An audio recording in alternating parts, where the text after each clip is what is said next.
Welcome everyone, and especially those that are listening. Hopefully we'll get some more listeners. We usually get some listeners on YouTube. So if you're listening to this and you want to become a member of the Oblates of Perpetual Light, which is the meeting that you're listening to right now, we have monthly. Please don't hesitate to reach out. There will be information in the description below that you can check out and get in contact with us. We'd love to have you as a member. And just a reminder, we're recording our meeting and only uploading audio to our YouTube channel. That way, anyone that's not able to attend and those of you who are lurking can listen. As far as OPL business, there's really nothing to report. We had a potential new person who has applied to join, but I haven't heard anything back from them. So hopefully we'll hear something soon. Again, we are open and we're inclusive.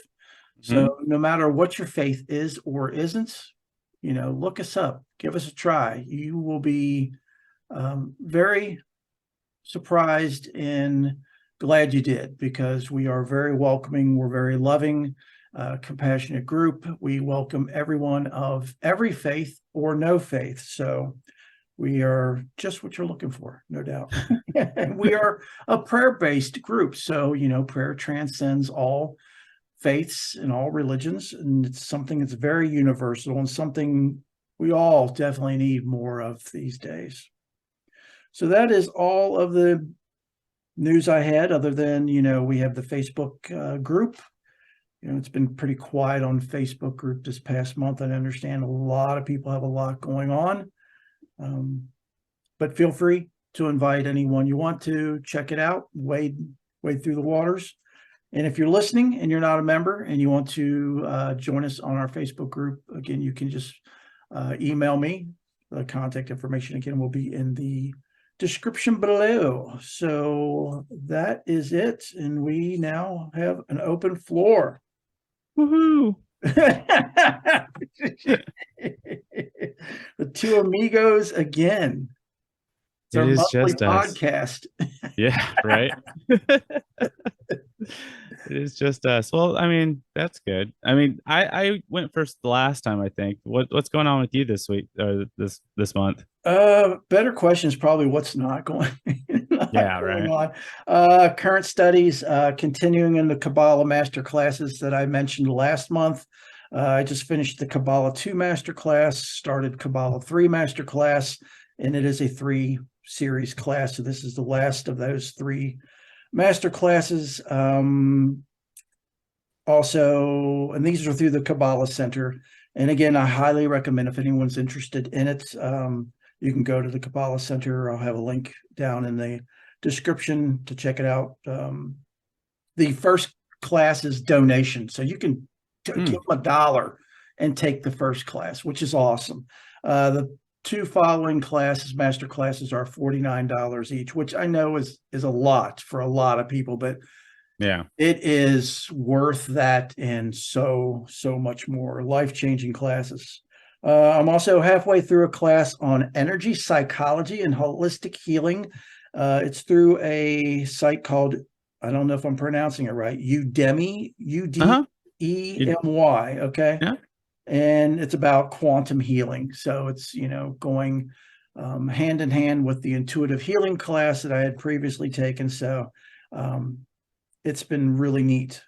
So that's prayer life is, or as they say in Hebrew, davening. That's been going great. Awesome stuff. Working on a personal experiment that is very, very early in its infancy stage. It's probably not even past a 1-cell being. Right. Not even a zygote yet. So check this out and see if this piques your interest. Lucid dreaming. Okay. Yeah. And astral projection. We'll begin, because there's 2 phases to this. We'll begin with the lucid dreaming. Okay. Lucid dreaming and your soul. Okay. Doing soul work in lucid dreaming. And then phase 2 would be doing soul work in astral projection. Okay.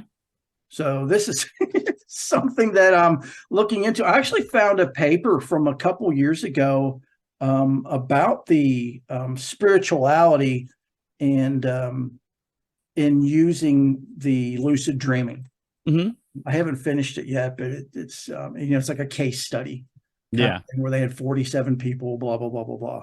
So anyway, I don't know. That's what I think that's awesome. I mean, lucid I'm dreaming up is to. like, yeah, no, lucid dreaming is difficult without practice. I mean, I don't know if anybody out there is familiar with lucid dreaming, but it's being able to kind of control and manipulate the dream while you're in it and realize that you're dreaming, and then you can create and do whatever you kind of want within the dream.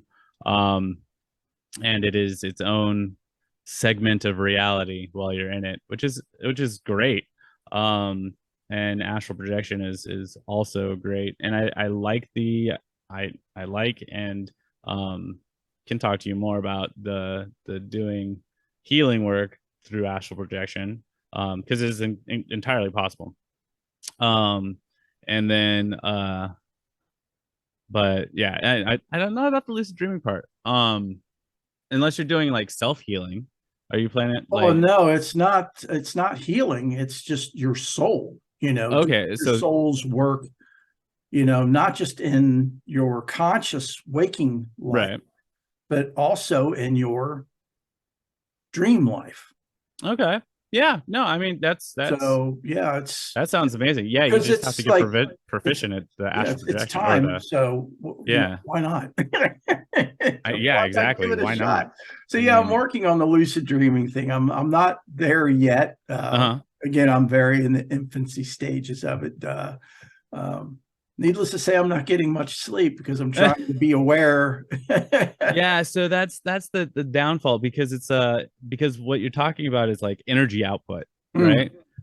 And a constant energy output. And so when you're lucid dreaming, you're not actually sleeping yeah, or resting like you should be. So there has to be that balance between the lucid dreaming and then realizing I you need to go actually get some real sleep yeah. because it's easy to get caught up in it and it's fun. Um, and the same with astral projecting too. It's like you're still expending energy and doing all of that. And so your body is not getting, even though your body is in kind of like an inanimate state, you're not getting rest. Yeah. Because your mind and your spirit are still working That's and where, almost in overtime. yeah, that's where, um, again, a cross study on yoga nidra. mm-hmm.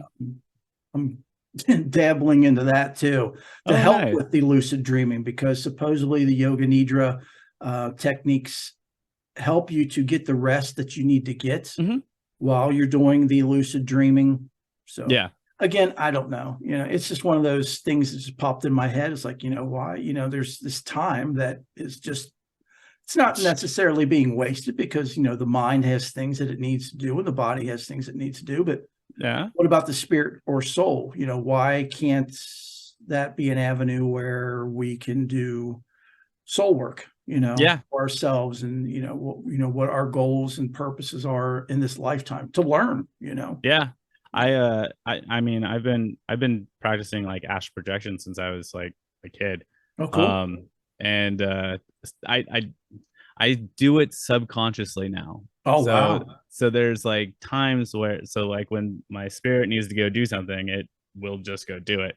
And it's been interesting because sometimes people like Mike, you, I felt you last night or blah blah blah. I'm like, well, did you call me? Did you were you thinking about me or something? Because that's what generally happens. And I'll wake up and I'll be like, I just did not get any sleep last night, Oh, and I geez. slept all night, right? Yeah. And I just feel like I just was running all night, going, and then so yeah, it's and I do it consciously too when necessary. But again, it's a lot of energy output.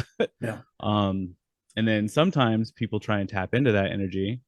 I'm not going to mention names, and then I'm like dead tired for 3 days. Yeah. um, so it's like careful who you loan your energy out to. Oh yeah, Uh, you got to be super it's, careful. Yeah, um, it's not it's easy, and it can be dangerous. So, but yeah, it can be very dangerous, and which it's intrigues me even more. right, right, yeah, yeah. Maybe we'll have a conversation offline about like dream jumping and things like that too. Yeah, that'd be Uh, cool. Again, very dangerous. Because you can't control what's happening in somebody else's Don't dream. try this at home, folks. Yeah, right. Yeah, lots of years of practice. Um, and then a decision not to do some things Yeah. because So yeah, not that's what's going on good. with me. Good. No, that's awesome. I think those are really good avenues to pursue.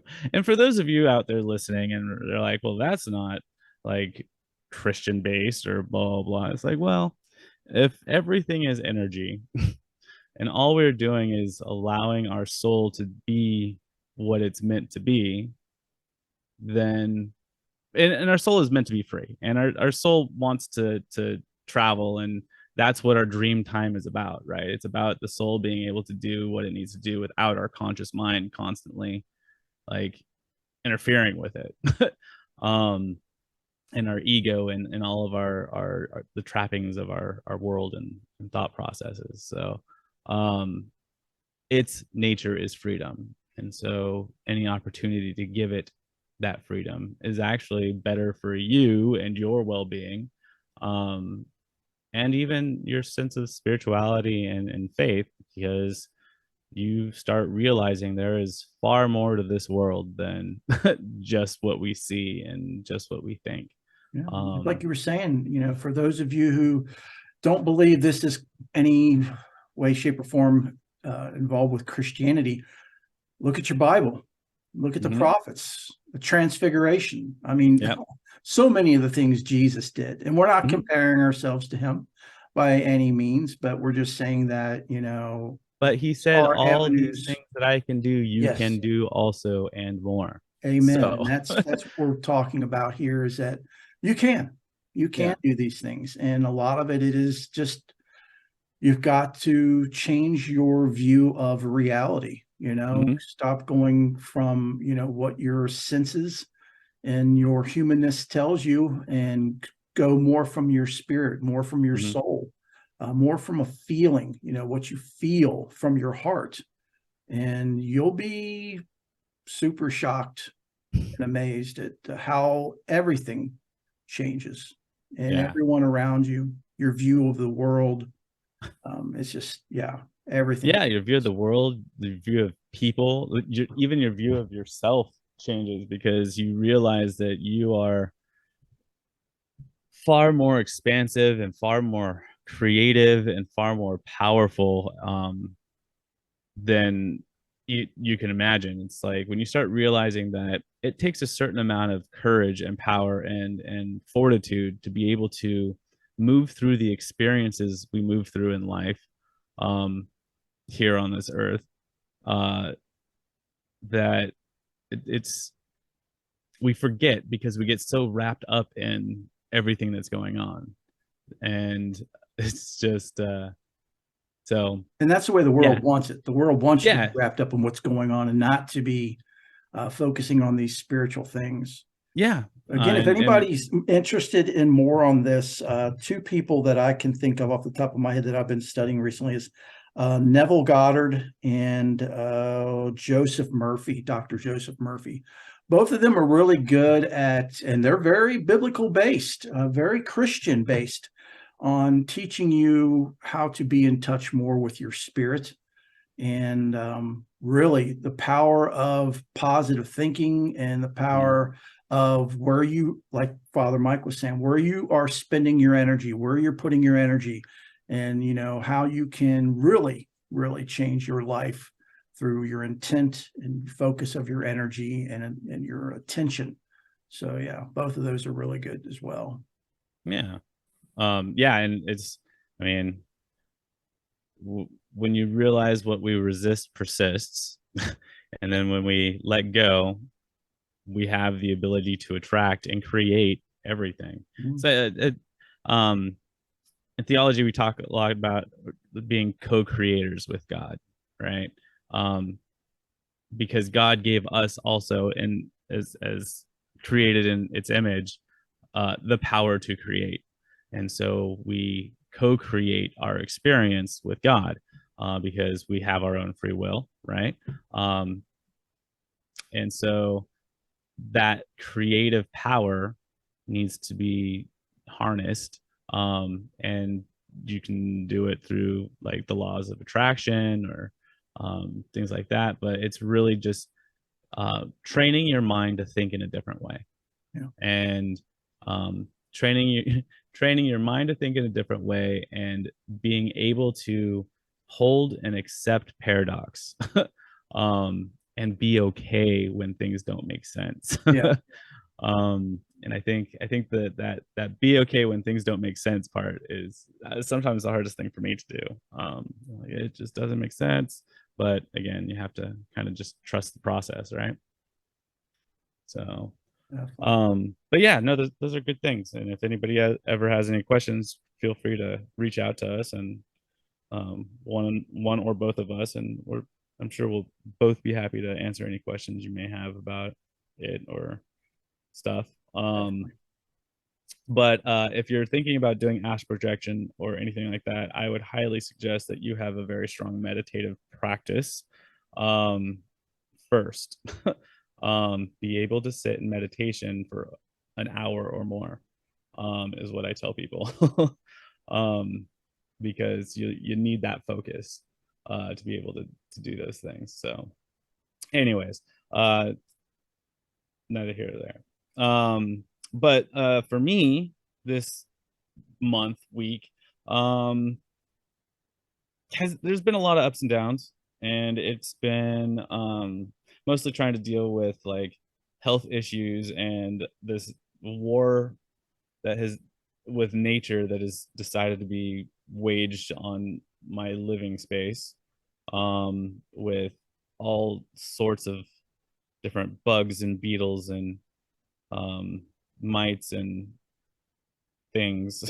Jeez. Yeah, it's been but I found some critters, and I have pictures of them, and they're so small, right? I had to do 10 times magnification on my cell phone, and I have an iPhone 11, and and so it's already a good camera, but I had to magnify 10 times to even see what these little creatures were. Wow. And because to the naked eye, they just look like black dots moving around somewhere, maybe. And then and so and there are varying sizes, and uh I was trying to look them up for like a month, trying to figure out what the heck these things were, and nowhere on the internet could I find it. And then I Oh, ran that's across, strange. yeah, and I ran across a report, like one scientific report, not even a study, that described one of the animals, the creatures, and I'm like, okay, and they're like, and we don't know anything about it. Oh, it's like wow. it's like there's been no studies done on this. We know that they live 5 to 7. Their lifespan is 5 to 7 days. They have their tubers, and they have something to do with mold. Like they eat it and are attracted to it. Huh. Um, and so it's like, okay, well, um, and then through this mass deep cleaning of my living space, I found out there's like mold in the carpets and Oh, geez.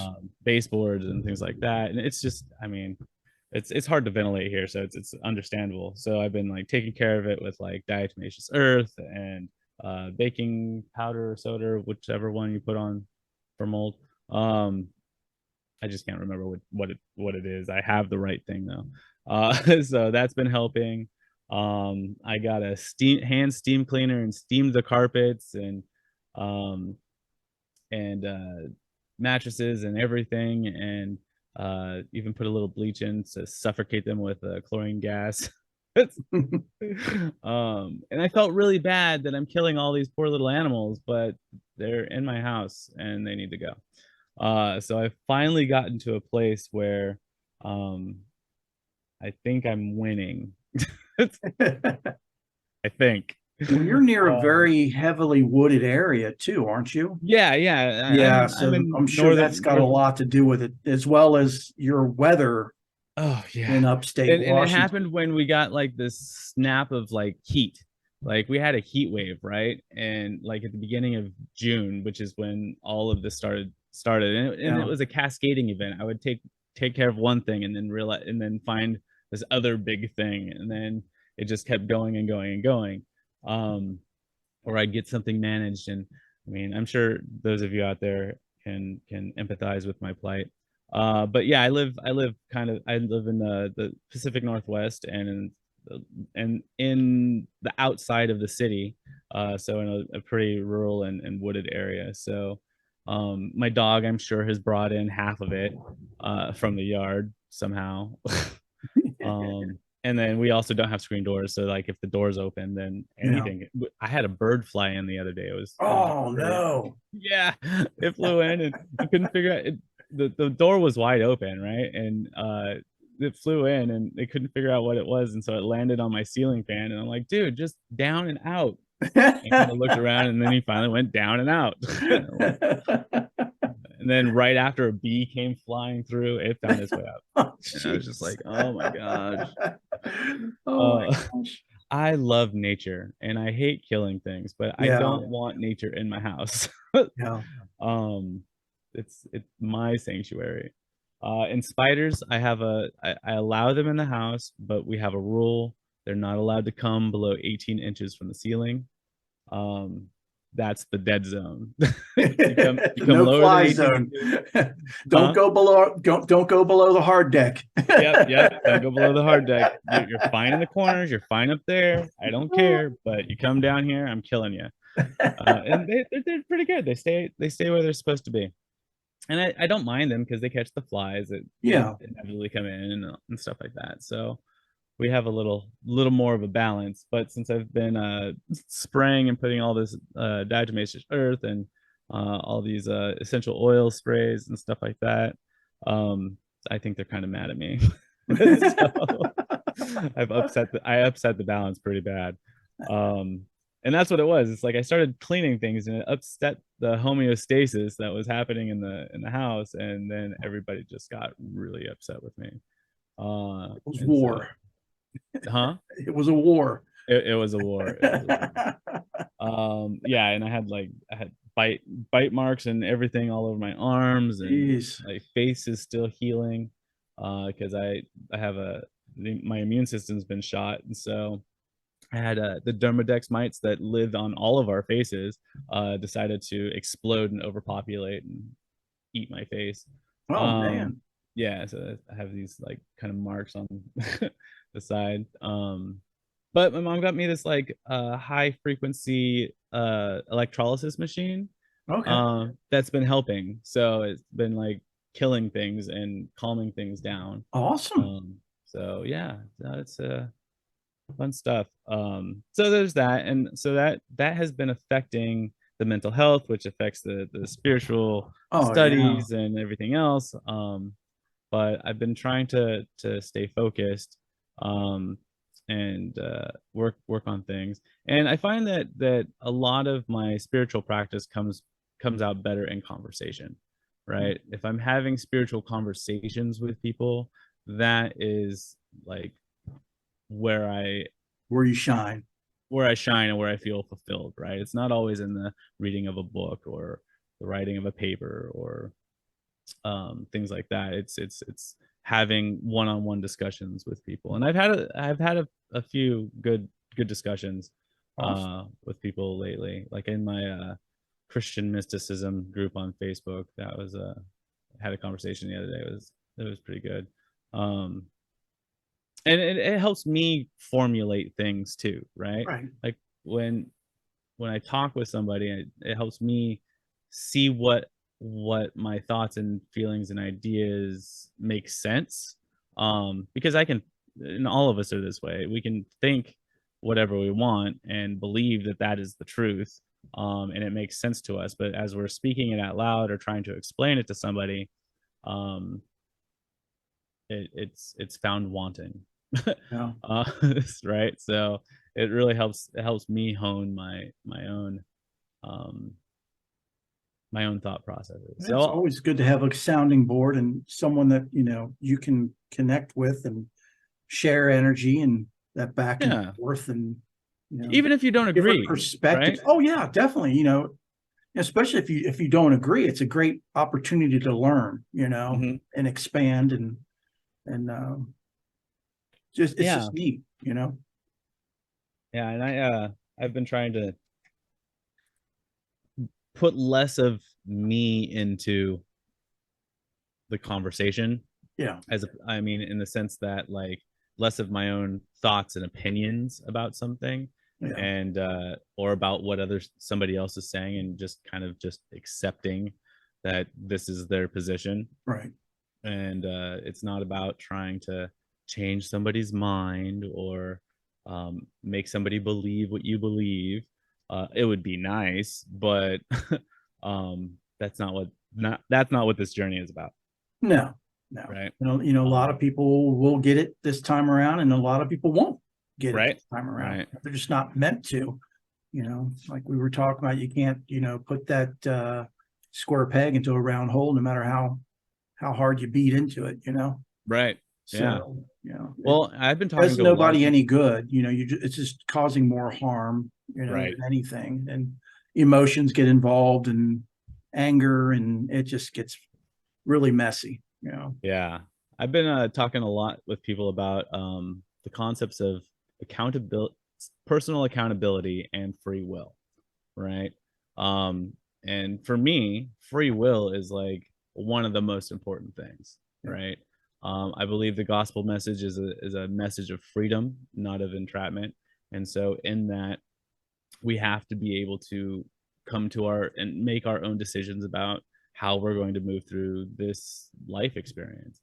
Um, and infringing on somebody's free will, whatever that may be, um, isn't something I'm interested in doing, for Right. one, because I don't want my free will infringed upon, right? Right. Um, and I was having a conversation with somebody about trans transgendered athletes, um, and they were on the opposite side as me.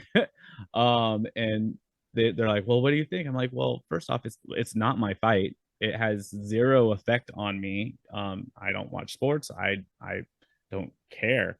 Um, but ultimately, if that's what they want for themselves, they should be able to have it."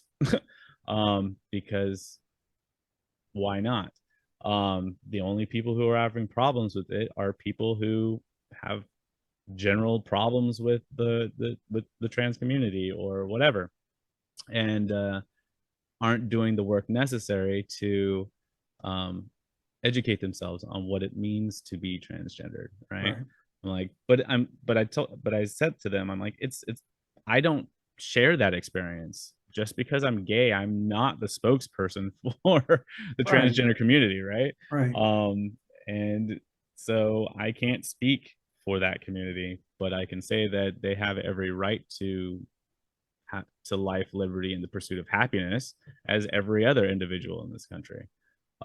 So I don't see any need to infringe upon that, No. right? So, and then, but I have noticed that like when I'm in a discussion like those, like I feel really unprepared. Mm. And so it's just like the easiest answer seems to be a very non-committal one. Right. Um, but I mean, I feel like it's appropriate because I don't really have an answer, Yeah. except that people should be able to do what makes them happy. And if being on a team of the gender of their identity is what makes them happy, then they should have that. And then everybody else has competition and a way to strive for something more, right? It's Um, really difficult to have those conversations, especially when someone is so already dead set mhm, in their opinion or their right. belief.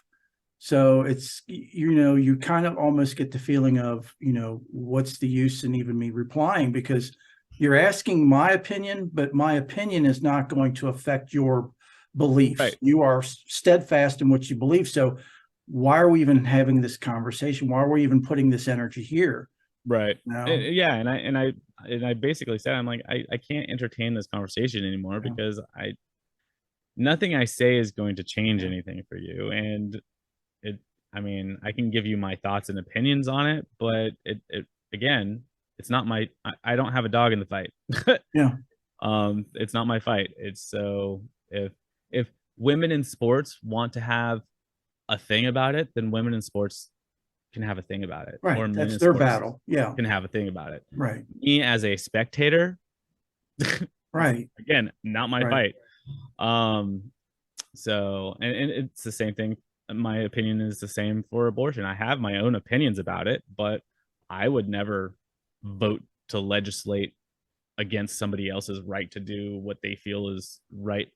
I would not legislate against somebody else's free will. Right. Right. And because for me, free will is sacrosanct. That's one And thing I'm learning more and more in my spiritual studies and practices and evolution, is that the whole, this comes down to judgment, as people are judging, mhm, and making, solid, what they believe, solid based beliefs on topics and subjects. And the thing is they're, even though they can say they're hardcore Christian or hardcore Catholic or hardcore Muslim, or mhm, Zen, or whatever the label, or atheist or whatever, they're failing to realize that the Creator is everything. The Creator's created and sustaining everything. right, So if someone is doing transgender sports, as we're using this example, who am I to judge that? I can't, right, nor should I right, even attempt to judge that, because in doing so, I'm not judging them. I'm judging the Creator by right, saying that, well, the Creator, honestly, I mean, if this wasn't meant to be, then it wouldn't have been created by the Creator. And that right, goes for everything. And it's not saying that I'm applauding bad, what we consider bad in the world, but again, that comes from the Creator as well. yeah. So It's you it's it's all cannot it's all judge that. that. You cannot, it's a waste of your precious life energy, Yep. chi, whatever you want to call it, to even go down that road. Because in essence, when you get all the way down to the very bottom level, what you're doing is you're judging the Creator. You're judging God, Mhm. saying, well, Yep. God screwed up. God did this wrong. And then, I know people are already listening and saying, no, no, no, no, no, that's not what I mean. No, maybe It's not consciously what you mean, but that is what you mean when you break it all down and Yeah. analyze it. So You're I saying God know made a it's mistake. so very difficult, folks, because our society has taught us and taught our parents and grandparents and Yeah. literally generations to judge, judge, judge. Bible, judge not lest you be judged. I mean, constantly Right. it's in there. So just, I know it's so hard to do, but it's a great exercise. And when you start becoming reactive, and this is what this is all about, becoming reactive, do that pause and say, Right. okay, what is actually going on here? Realizing that this is something the Creator is presenting to you as a challenge to you. Why Hmm. am I upset about transgender sports people? Okay, Yeah. I need to analyze that. I need to work through that. And that is a lesson the Creator has presented to me. Did I pass or did I fail? Right. It's up, Well, if to you you. failed, it's gonna come up again. Exactly. It's going to keep coming around until you learn your lesson. So why not do it now? I know with Yeah. everybody listening, this is so contrary and the complete opposite to what we've been taught Yeah. and what Yeah. It's society counterintuitive. is telling us to be and to do. But it is the honest to God Hmm. truth. It Yeah. really is. I mean, I know it's difficult, but you know what? Try it. Try it just for an hour. For an hour. Not in your home. Get out. Go to work. Try it for an hour. Don't judge anyone or anything, and just anything that's presented to you that you either agree with or disagree with. Right. Pause, analyze it. Okay, what is this lesson in what is being presented to me? Because it's all coming from the creator. Yeah. It is the creator. It is. And it's also about being aware of your thoughts, right? There we go. As you were saying before, Zoom rudely interrupted. Right. It begins with our thoughts. Yeah, it begins with an awareness of our thoughts, right? If we're aware of our thoughts, then we can be more aware of our actions, right? And how we're presenting ourselves to the world. And how we're who we're choosing to be in the world.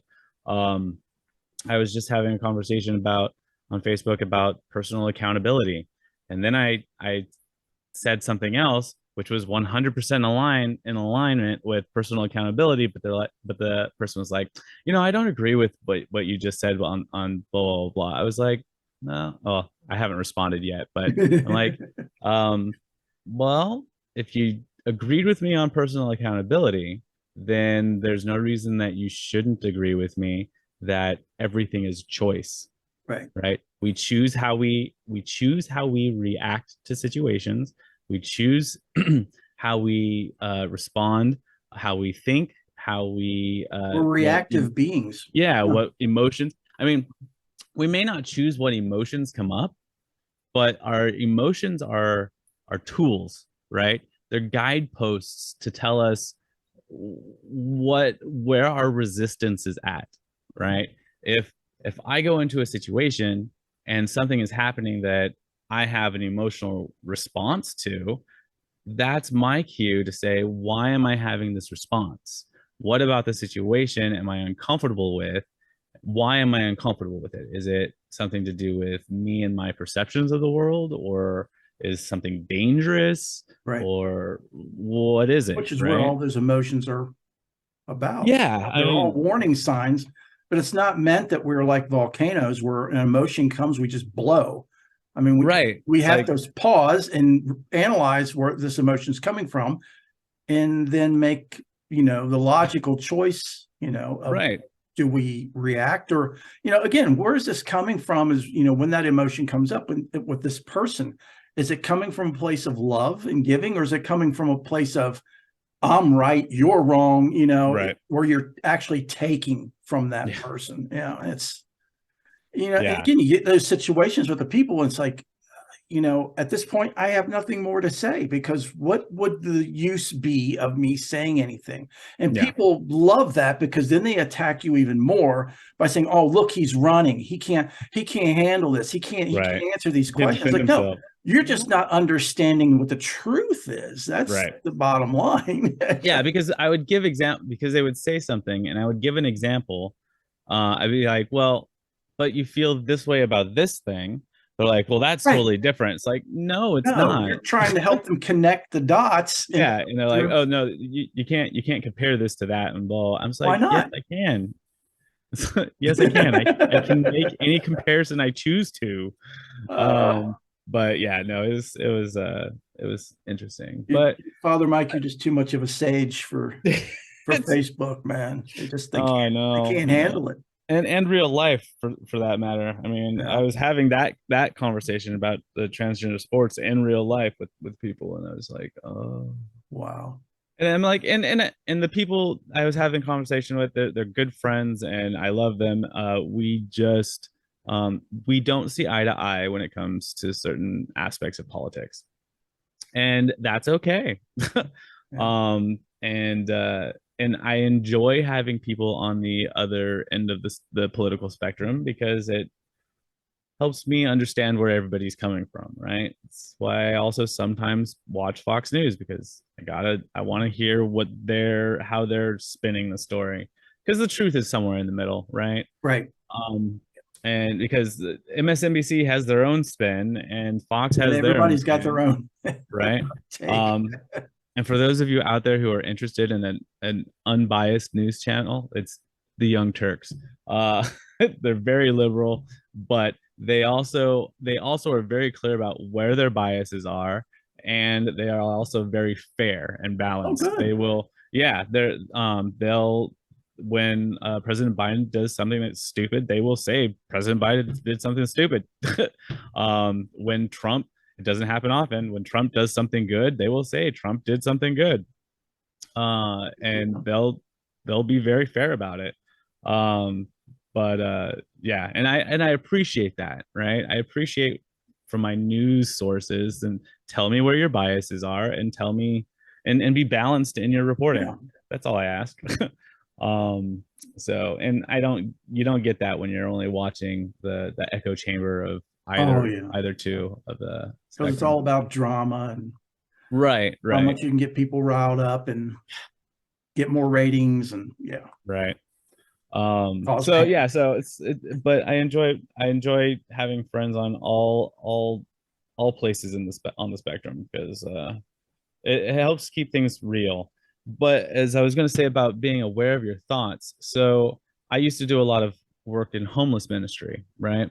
And I had to become aware of, like, when I'm walking down the street, what is my demeanor when I'm encountering somebody who's houseless, right?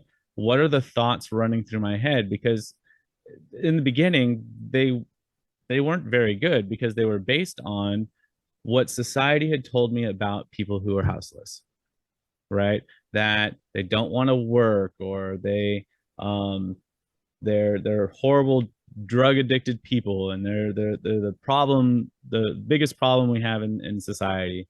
They do all these things and they're dirty and they make messes and yada yada yada. And so those are the thoughts that would run through my head, and I had to be start becoming aware of them because they were affecting how I interacted with them. Um, and so once I started becoming aware of them, and then making a concerted effort to get to know as people and not this group of people, where, yeah, some have a drug addiction problem, but those drug addiction problems are predicated on self-medicating for mental health problems because our Exactly. society doesn't Yeah, have appropriate mental health care for people, absolutely. right? And where I lived in California, Ronald Reagan, when he was governor, shut down all the mental institutions. And where did all those people go? Out Same onto the thing street. happened in Cincinnati when I, started working downtown back in 92. Mhm. Same thing happened. They shut them down and those people all went into the streets. So Yeah. here you And it's have, like, well, what are you 90 going over to do? 95% of your homeless population are people that are mentally ill.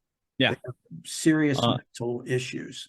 and when you understand that, and then and they're doing drugs to help deal with some of that. Yeah. Sometimes it doesn't help and it makes things worse. But when you're in that state, you don't know any better. All you know is Yeah. I feel good in this moment now, Right. right? And I can't worry about what's going to happen in an hour or two or four. Yeah. um, but right now I feel okay. And I think that's all any of us are trying to do in any given moment, right? Um, but yeah, so then when they're leaving a mess, yeah, they're scatterbrained because they're all over the place Oh, yeah. because we're not giving them any mental health care. Right. Um, and it's hard when you don't have a home or a house to live in, because how are you going to be compliant with your medications if you don't have a regular set things and a place to put them and stuff like that? You're constantly They, moving. they get constantly robbed as well. Yeah, and they're constantly People, robbed, especially with medications, they'll get that taken right? away from them in a heartbeat. Yeah. So it's like, and so I had to learn kind of Yeah. what my brain was trying to do and then counteract it with experience, Right. right? And it's in the same with anything. We have to train our brain to do things that often feel very counterproductive, Absolutely. or counterintuitive, and they just don't seem right because it doesn't seem right. Surprise, surprise, because you were taught something wrong Right. your entire life. Exactly. And people fight to the death. over their Yeah. belief of something that is wrong, you know? Yeah. I constantly tell people, I'm like, why are you in like counseling and coaching settings? I'm like, why are you continuing to believe the lies that you tell yourself Yeah. that other people have told you, Yeah. right? About you, right? Shouldn't you know yourself a little bit better than relying on the opinions of people who don't live your life, Right. right? This is why it's important not to judge others, so you're not impressing your opinion on their self-worth. Exactly. Um, but also for ourselves, realize you have self-worth and you're worth more than all of the lies that you tell yourself. And those lies are you can't do something, or you're not good enough, or everything always sucks, or like just really any negative thought or saying that you have about yourself is Which is what our ultimately culture a is all lie. about. It's all about Yeah. negative self-image and, Yeah, buy let's make you this, feel as do bad as this, possible so we can get you to buy as much as right, possible. right. This is going to change you. This is going to help you, until they call you something else or say you're, fat or, Right. you don't Yeah. have this, so you got to, it's just a mess. As the Dalai Lama says all the time is that you should help everyone. And if you can't help them, leave them alone. Don't hurt Yeah. them. Don't hurt them. We, And a Buddhist saying is, with our thoughts or with our mind, we create our thoughts, and with our thoughts, we create our world. And in right. Gandhi, which it wasn't his quote, but everybody says it's his quote, is be the change you want to see in the world. Right. Put all that together. Right. And do unto others as you would have done unto you. Absolutely. And that's a very difficult one for people to Oh yeah. understand, because there's so many layers to Right. that. Well, yeah, if you have a negative self-image, right? You're going Exactly. to do unto others as you would have done unto you, Right. right? Right. You're going to treat people the way you feel you should be treated, which is like dirt. Right. So If you've low self-esteem and you've been abused, and you're going to take that out on other people, exacting your revenge on the world through other people who have absolutely nothing to do with what happened to you. Right. Well, in my whole coaching life coaching and trauma coaching and everything is and all the coaching that I do is all comes back to helping people recognize their self-worth, and not recognize, but remember and realize their self-worth, right? And remember and realize how much power they have and control they actually have, even when things seem out of control. Yeah. You always can control your perception of it. Yeah. Right. If I don't like something, then I can choose to see it in a different way that I could be more comfortable with. Right. Especially if I can't change the situation. Right. If I can't change something, because it's great if you can make a change, right, and create a change and do something and make it better and wonderful and utopian. Great. But if you are dealing with systems and processes and societies, there's a lot of things that you can't make a change individually on. So how do you move through life not being so stressed out about it? And it comes down to changing your perception, right?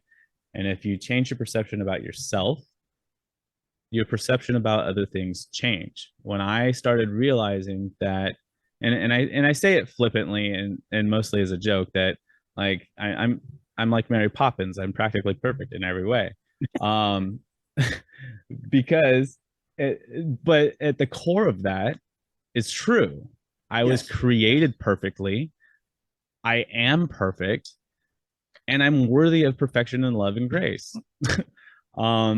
Just so is like everybody else. Exactly. And that's the thing a lot of us fail to remember, is that it's not just for me, it's for everyone. Right. Exactly. Well, and if I claim to be a Christian and I follow the teachings of Jesus, which is what being a Christian is about, not following the teachings of and dogmas of the church, it's following the teachings of Jesus. Then he gave me two commandments: love God with all of my everything and love my neighbor as myself. Yep. That's it. Right. Those two And little things. two little things, two tiny little things. Couldn't right? even do those two little things. I mean, what he did was he boiled down 166 laws of the Torah and made it two. Yep. Because all 166 laws can be boiled down to those two things: love God with your everything and love your neighbor as yourself. Yeah. And what I tell people is, if you don't love yourself, you're not loving God. Yeah. It's impossible. If you don't love your neighbor, you're not loving God. Yep. So if you're not doing those things, then it is impossible for you to be following love God with your everything. Yeah. Absolutely. And it boils down simply as that.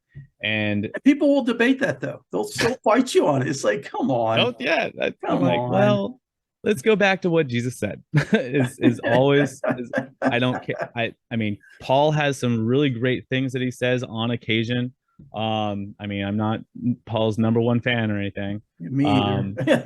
but I will give him some credit. One, all of his letters are out of order, which I think builds a perception of the wrong perception of Paul. Right? Yeah. If you put all of his letters in order, you actually see some human growth in Paul's writings. And so I will give him that, but he's still a misogynist pig. I'm sorry for any of you out there who like Paul, but it's the truth. And also he had some self-worth and self-hate issues. Oh, yes. Right. That he tried to take out on us. Right. And still today and is taking out. Right. And those played out, right, in his writings, which is some mommy daddy issues. When you right. Well, and it's just like Thomas Aquinas. And oh no, here we go. Just like Thomas Aquinas, when he developed the doctrine of original sin, right? Mm-hmm. And the depravity of this. Did you catch that, folks? Did you catch that? Developed original it's not biblical. sin. It's not biblical. And so Thomas Aquinas, look it up, folks. So when he developed that doctrine, it was because he felt horrible about his own life before he became a priest, because he had a wife, he had mistresses, he had children out of wedlock. He was quite licentious, and he was a party boy and did everything that he wanted to do. He came from a wealthy family, things like that, and so once he became a priest, his perspective changed, and because the Catholic Church is founded on guilt, he felt guilty about his own life, right? And that had a lot to do with his feelings on the soul being depraved, and we need salvation, and I listen to my podcast. I go into more detail, but that's a show all on its own, or a series of shows. Yeah, it is. And I try not to rag on the church fathers too much, but I mean, some of them deserve it. They were human, and they made a lot of mistakes. Absolutely. Absolutely. But those mistakes are unfortunately what we now have as doctrine and orthodoxy and dogma and all of these things that the modern Western church is built upon, and it's harming generations it's harming generations. It really is toxic theology. Yes, at its core, because if you pay attention to what Jesus was talking about, right? If you pay attention, it's about being of service to other people. It's like my job as a priest isn't, yes, it is to perform the sacraments, right? For the community, but more so, my primary job is to be a servant to the community, right? Mm-hmm. If I don't see myself as a servant, and I see myself as more than any other person, then I've totally missed the mark, and that in essence is sin, right? And that's what Jesus was saying. It's like we are servants, we're to take care of other people, we're to love other people, we're to real when he says that what um what we hold true on earth holds true in heaven, and so forth. And he's talking about the kingdom of heaven also being within us, Hmm. right? It's this the concept I think he's trying to get across is that we are the kingdom, and it is our job to realize that inside of us and then make that our external. And what the kingdom is a kingdom of love and freedom and compassion and the sharing of God's unconditional love. Um, because God is love, right?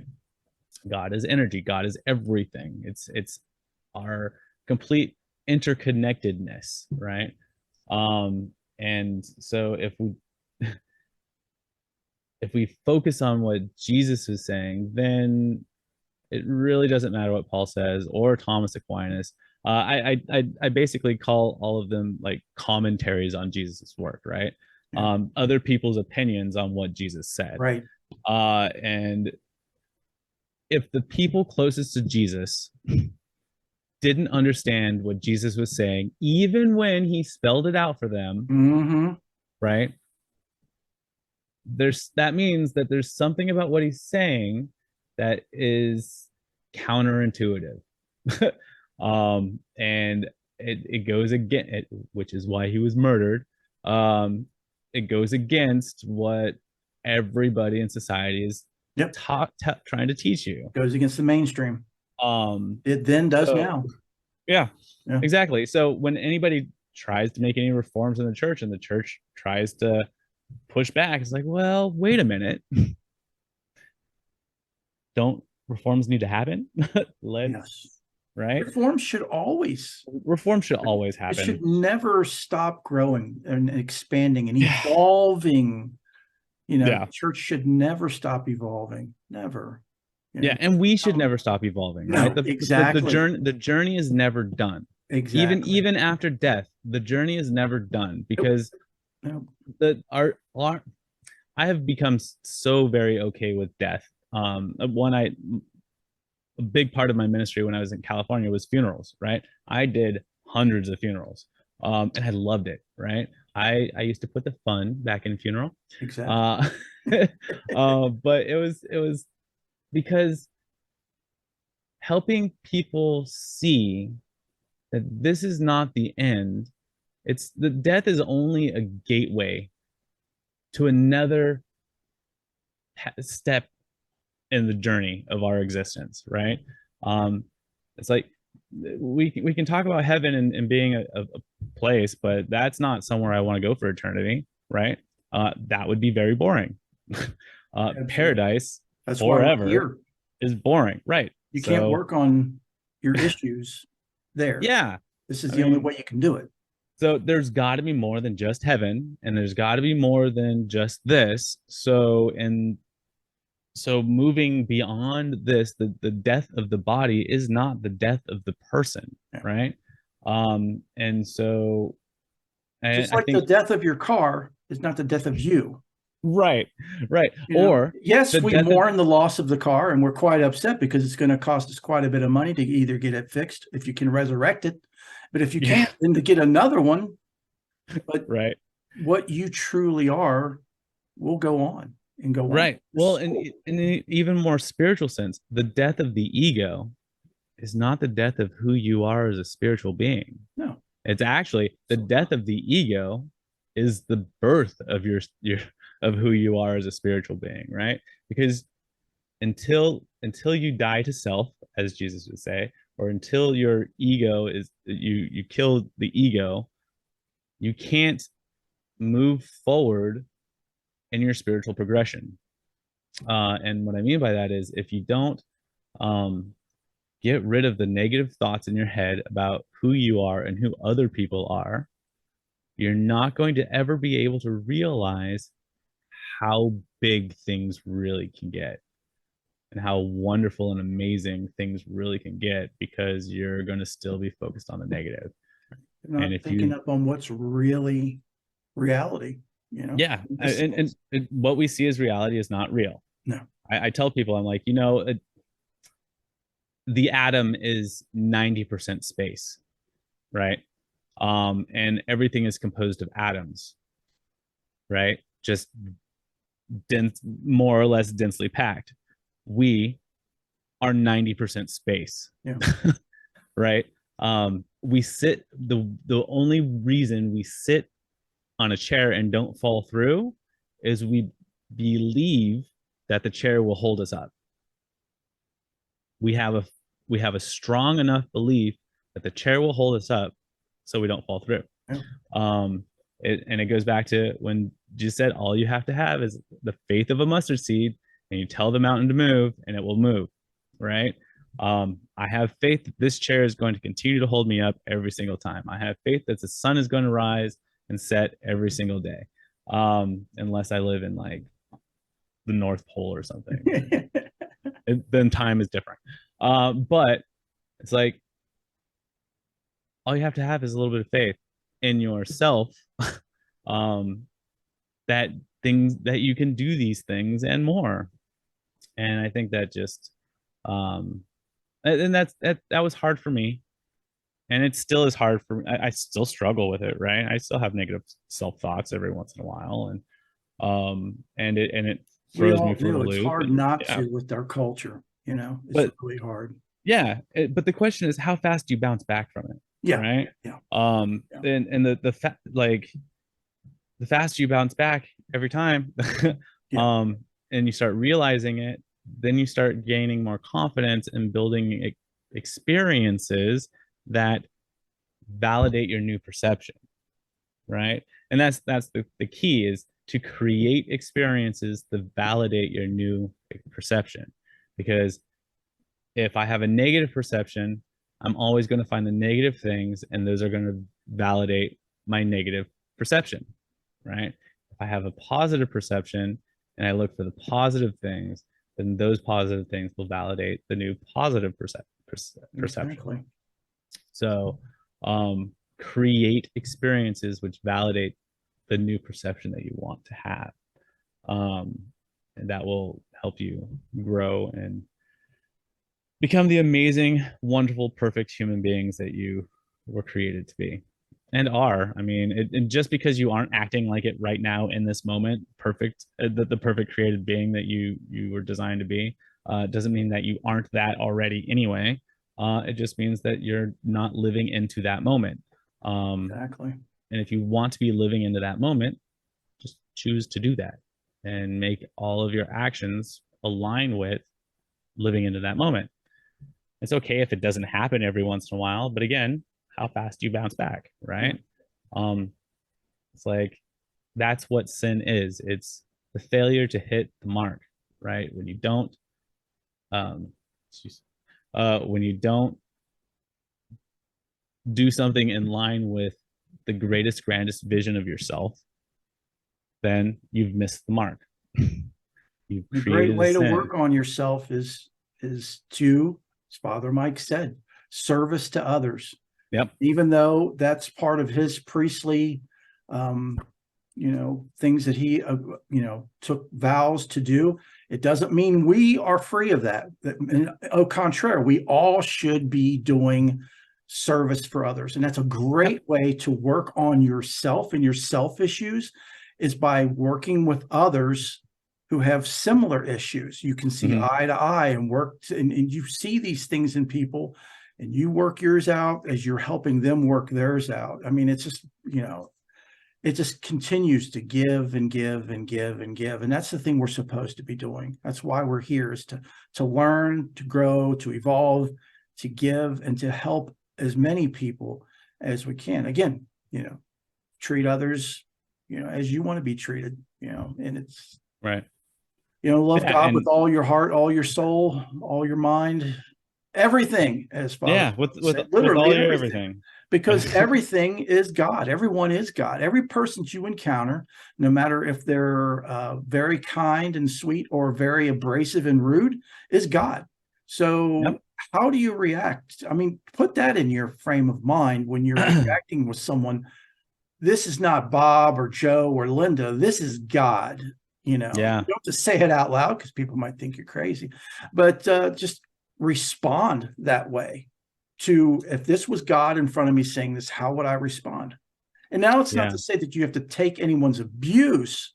It's just saying there are many infinite ways to deal with something and to react than just from just that knee-jerk emotion, that controlled, response that you've been programmed Right. to do. That the media, that the government, that society, that our culture wants us to respond to. Right. Break the mold, Excuse change it. everybody. Those of you who've been Update your abused, programming. those of you who've been abused know that you can either continue that line by becoming an abuser, or you can break that cycle. It's up to you. Right. And the very same applies to this.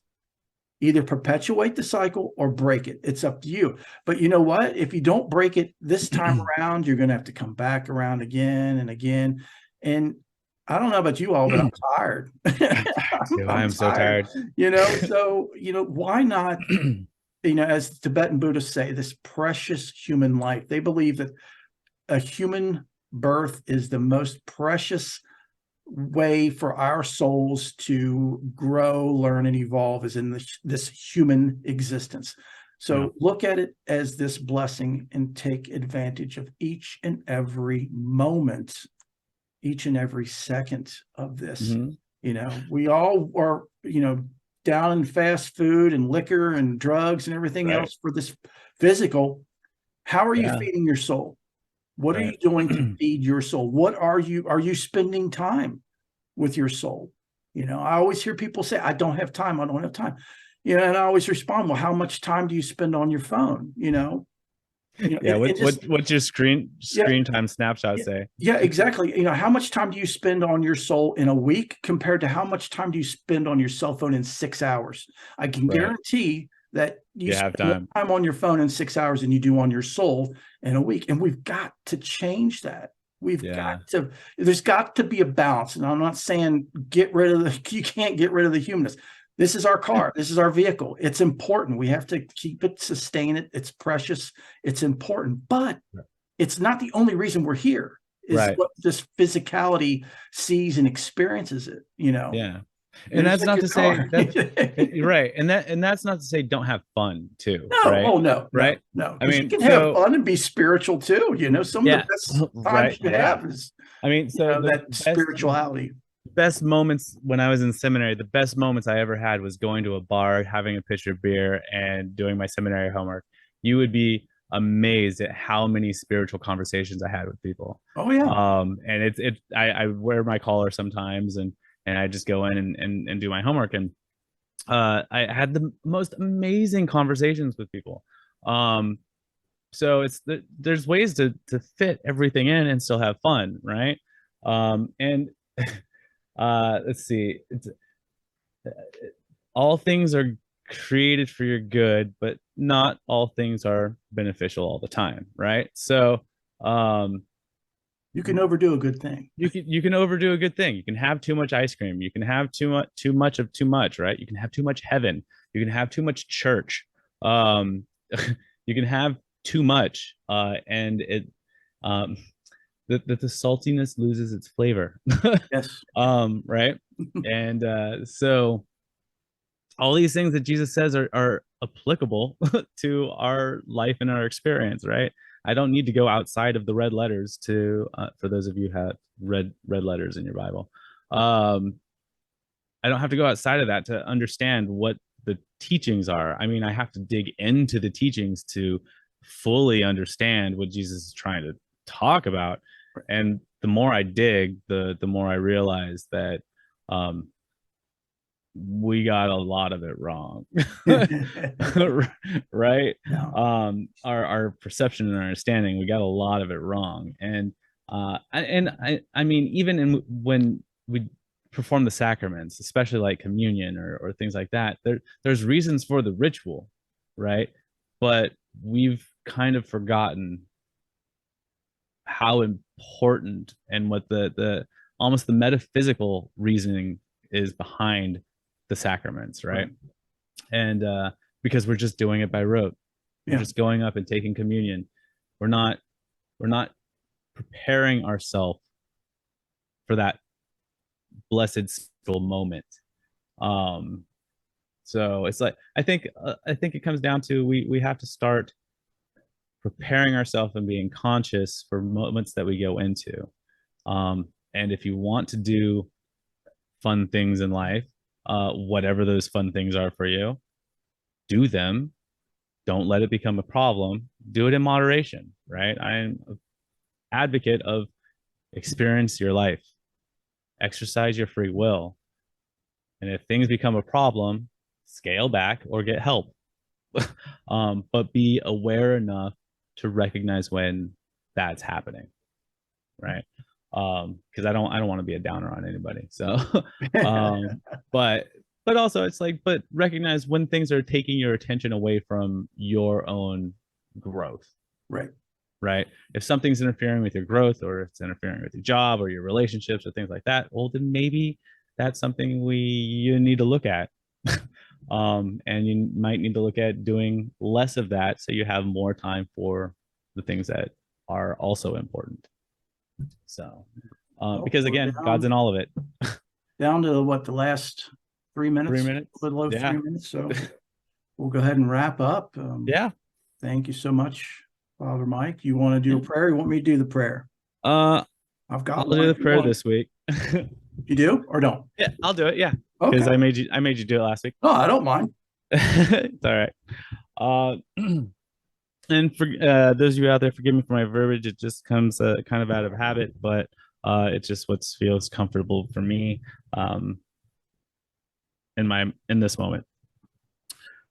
So, Heavenly Father and Creator, we thank you for the opportunity to come together and have our conversation, and hopefully the words of our mouths and the meditations of our heart will reach those who need to hear it. And for those who don't need to hear it, maybe it will give them something to think about. And we pray for those who are in need of strength and courage and just some hugs and love from you. I pray that you send your spirit to them and give them the comfort that I know that they deserve. We pray for those who are sick and who are injured and who are ill, that they have either a recovery or that they find blessed peace in your arms, whatever your will. But we pray for our continued strength and endurance in dealing with those situations.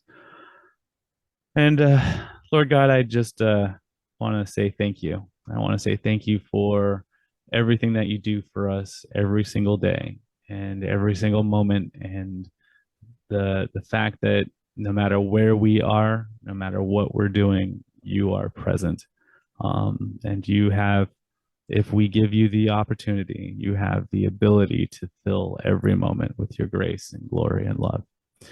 So please, Lord, continue to bless us with all of your allness and your being so that we can sustain another day. In your heavenly name we pray. Amen. Amen.